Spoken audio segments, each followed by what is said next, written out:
You create a file, but another user still gets permission denied. The culprit? Wrong ownership, and one command fixes it. Chown. Chown stands for change owner. It lets you reassign file or directory ownership to any user on the system.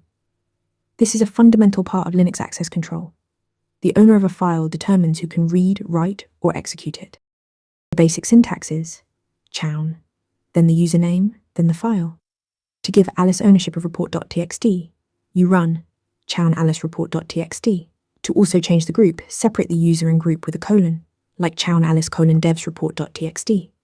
That reassigns both the owning user and the owning group in a single command. Here's the catch. You can't chown a file unless you're root.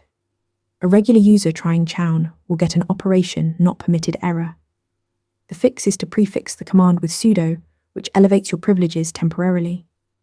So the correct command is sudo chown alice report.txt. 2 bonus options worth knowing.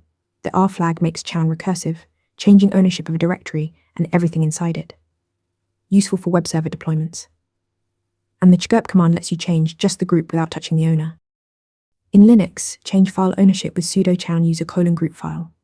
Use R for directories. Follow for more Linux essentials. Want to nail questions like this in your next interview?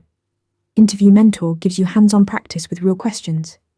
Every answer gets a grade with specific, personalized feedback. Track your progress across topics and difficulty levels.